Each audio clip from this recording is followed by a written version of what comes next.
La guerre ne meurt jamais.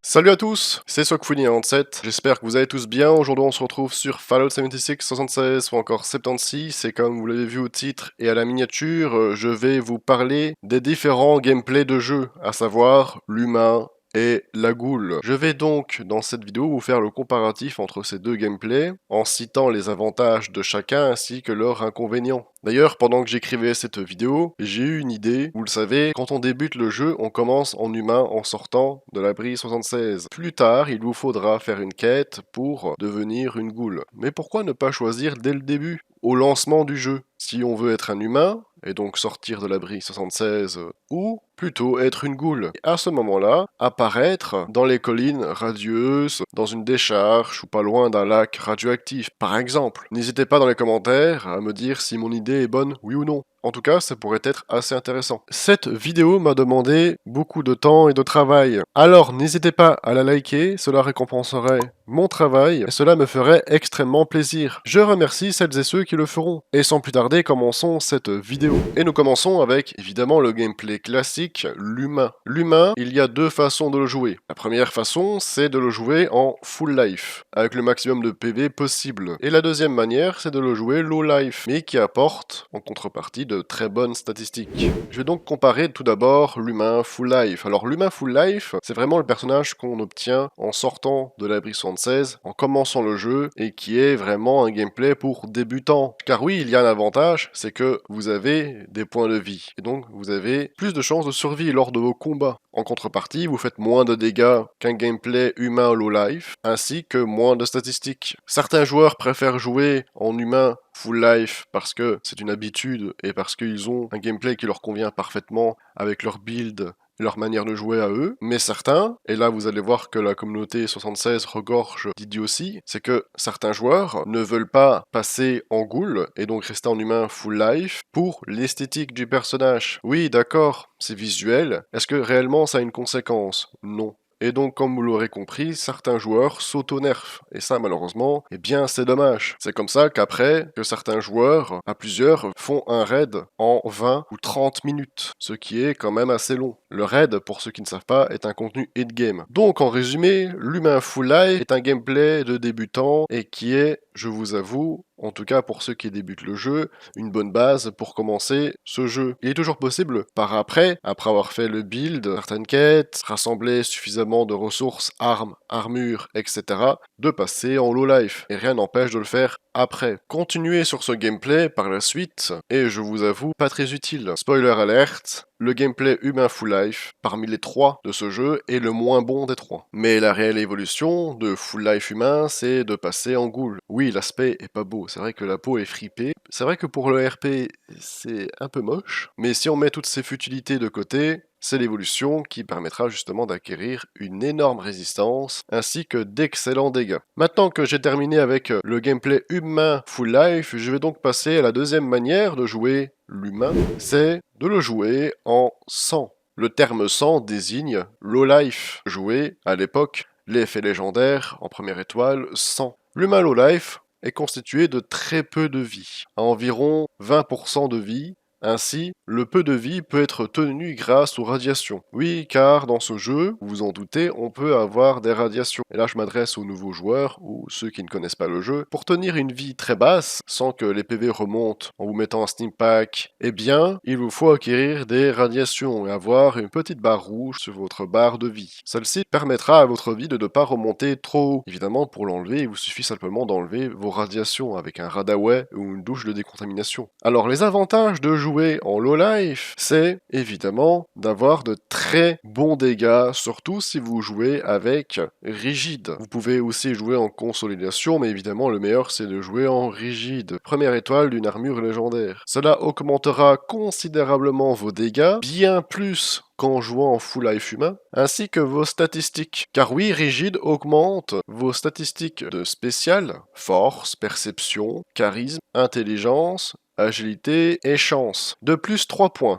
pour chaque pièce d'armure équipée possédant l'effet légendaire rigide, excepté endurance. Évidemment, endurance, lui, ne prend pas les plus 3 points. L'inconvénient de cela, c'est que oui, on a très peu de vie, on a 20% de notre barre de vie, Et on peut, si le build est mal fait et si l'armure n'est pas adaptée, donc par exemple ce n'est pas une armure assez résistante comme l'armure des services secrets ou l'armure assistée Vulcain, on peut facilement mourir. Évidemment, je pense que là on peut parler des ennemis un peu plus forts et puissants comme un Behemoth, comme une Sulfurie, comme la Reine Sulfurie, le Colosse Wendigo, le Titan Ultracite ou les 3 robots de Skyline Valley. La mort peut nous guetter à tout instant. Et c'est vrai que le contenu endgame, le raid, en low life, est certes possible, surtout après le gros nerf qu'il a subi, mais il reste un peu plus délicat, si je puis dire, que si on jouait un humain full life, ou encore mieux, en ghoul. Pour les vétérans qui visionneraient cette vidéo, vous le savez, le gameplay low life était très populaire il y a quelques années. Quasiment tous les joueurs jouaient de cette façon, ainsi que l'effet sang sur toutes les armes. Les dégâts étaient absolument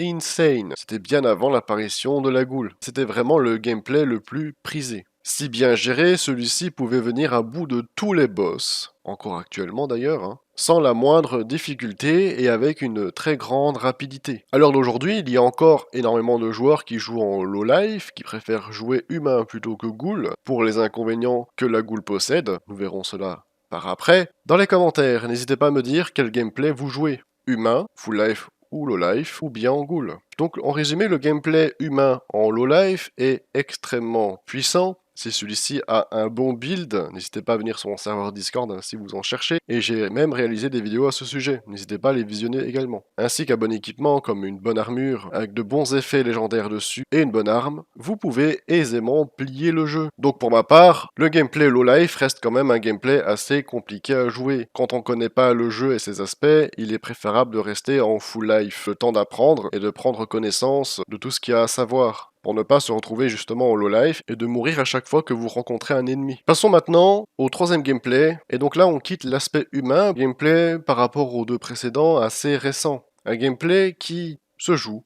en full life, qui est donc l'évolution et l'optimisation finale du gameplay humain full life. Mesdemoiselles, mesdames et messieurs, je parle bien évidemment de la ghoul. La ghoul s'obtient rapidement et facilement via une quête à partir du level 50. Il y a donc deux manières de la jouer également. La première, c'est évidemment, et là vous n'aurez pas le choix, full life plus radiation. Les avantages de la ghoul sont une résistance très élevée, car oui, il y a en quelque sorte deux barres de vie. La première que vous connaissez déjà, la barre blanche, et la barre de luminescence. Mais évidemment, la barre de luminescence ne sert pas à avoir deux barres de vie, mais surtout à être utilisée pour faire davantage de dégâts, et donc de surpasser l'humain full life, voire même de faire tout autant, voire un peu plus que l'humain low life. Donc de très bons dégâts. L'inconvénient que je peux citer, qui pour ma part n'en est pas un, mais pour certains joueurs je sais que c'est le cas, la barre de sauvagerie à maintenir élevée. Cela reste facile car il vous suffit simplement de consommer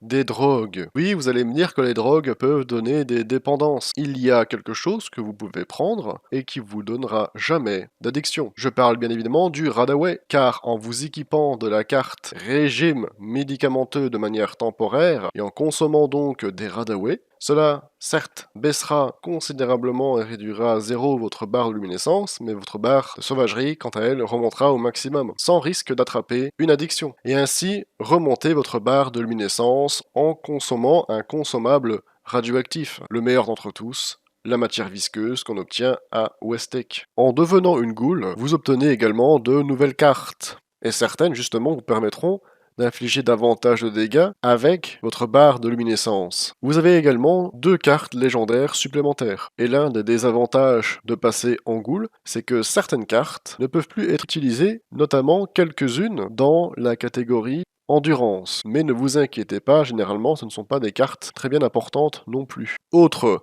petit désavantage également, c'est que si vous devenez une ghoul et que par la suite vous voulez redevenir humain, c'est bien possible. Il suffit simplement de retourner dans le menu principal du jeu, vous allez sur votre personnage et là vous pouvez directement cliquer pour redevenir humain. Si après cela vous voulez de nouveau redevenir une ghoul, ça sera toujours possible, mais il va falloir payer, et payer donc en atomes. Comme je le disais précédemment, la ghoul est l'évolution finale de l'humain, full life. Oui, l'aspect est pas beau, certes, je ne dirais pas le contraire. Si on met de côté l'idiotie du RP et qu'on décide de ne pas s'auto-nerf, c'est en effet l'évolution ultime. C'est d'ailleurs mon conseil quand un joueur full life me parle, c'est de le conseiller d'évoluer en ghoul pour faire justement davantage de dégâts. La deuxième manière de jouer la goule, car oui, il y en a une deuxième, concerne la barre de sauvagerie. Quand celle-ci est au maximum, vous avez certains points bonus. Au fur et à mesure que celle-ci descend, vos avantages évidemment diminuent. Mais sachez qu'arrivé à 0, votre barre de sauvagerie peut aussi vous donner, certes, beaucoup de désavantages, mais aussi des avantages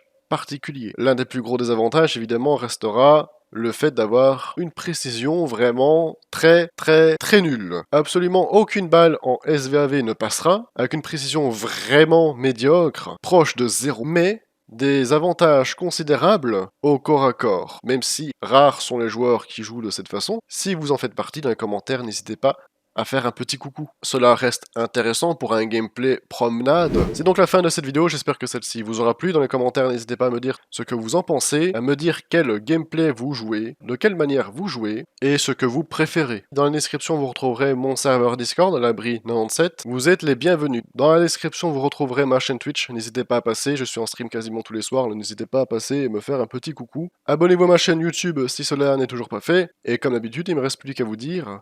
Bye tout le monde.